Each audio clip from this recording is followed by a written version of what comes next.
G'day there, ladies and onions. Water in the Pokemon world is kinda weird. Heavyweights can use surf to ride across the surface. Fish Pokemon can battle without water, for some reason.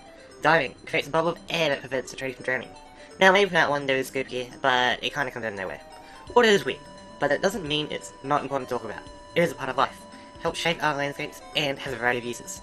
When it comes down to it, water is a very important part of the planet, and this may be a hot take, but Team Aqua was right. But misguided. Let's talk about it today on Pokemon Links. So to start this off, I want you to think of your playthroughs of Pokemon. Have you ever been able to restore your Pokemon from the overworld water? Genuine question. We can heal Pokemon using fresh water, but we can't camp by it and get a full heal? Now, I understand that full healing from any body of water would throw the balance out of the question, but in universe, it should make sense, right?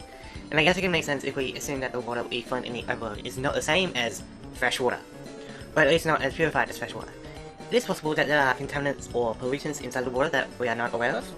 Keep this in mind as we discuss the water scarcity in the Pokemon games, or at least in Kanto. Now, General in Kanto is designed to have branching paths, to be somewhat open world in its design and requirements for the gyms, which is great to be sure, but if you look at the Kanto map more closely, you'll find that it could be more open than you think.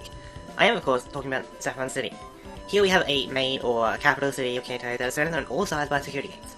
To prevent the player from accessing the city too early, a roadblock of sorts is implemented. A very thirsty set of police officers, in terms of hydration that is. Each of them will deny you or anyone access because they have a sore throat, which is insane. Out of all the reasons to deny entry into the city, the guard having a sore throat is what's stopping you.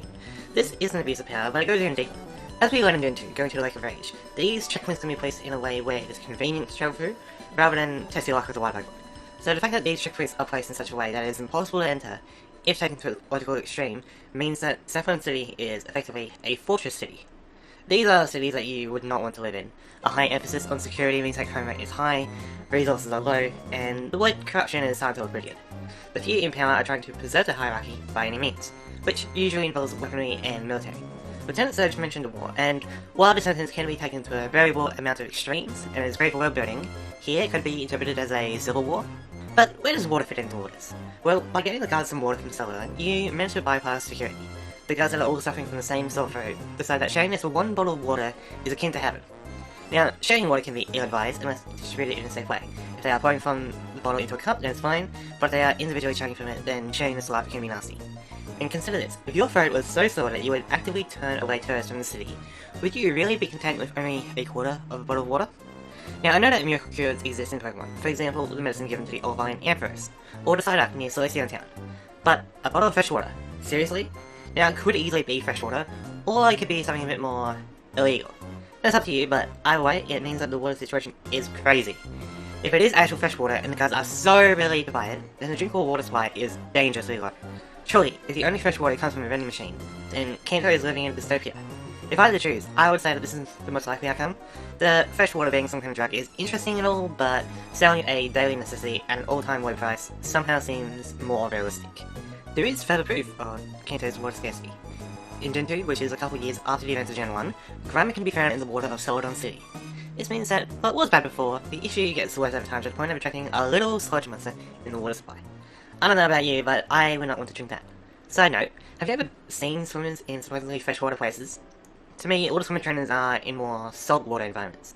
Perhaps swimming in beaches is the only healthy way to swim outside of gyms. So it is entirely possible that these issues are man-made, but it could be because of Pokemon. Pokemon are mysterious, wondrous, and powerful beings. Their DNA could corrupt the water in various ways. None of the other regions have anything on the scale of Kanto's issues, so while it could be an isolated event, it wouldn't surprise me if Kanto was the first to experience a fatal flaw in their water procurement. So now let's look at the goal of Team Aqua. Team Aqua understands the importance of water, as a natural resource and as a way to develop life from all stages. Their goal was to awaken the legendary Kyogre to increase the sea level, at least from their perspective. If we apply some real-world science to these legendaries that control the weather, we get something a little bit different. While it would be cool if Kyogre can spawn an infinite amount of water, I personally don't buy it.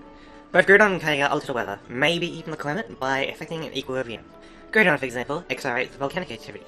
While it may seem like mountains are spawning from nowhere, it is just a natural cycle that is being sped up. Kyogre doesn't spawn in unlimited rain, it just causes the precipitation cycle to speed up. That is to say that the amount of water on land isn't actually changing, just on a grander timescale it is thrown out of balance.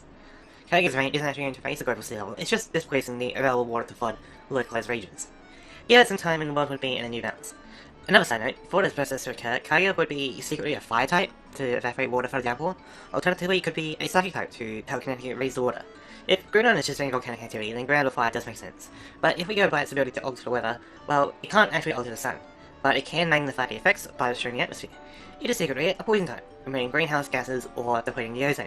If I had to choose, ozone depletion makes more sense. It would also help to explain why Rayquaza is angry. Anyway, back to the discussion. Instead, Kai is manipulating the surface water back to the sky. We can assume that either from heat or psychic powers that the water is temporarily purified. This would result in fresh water being delivered.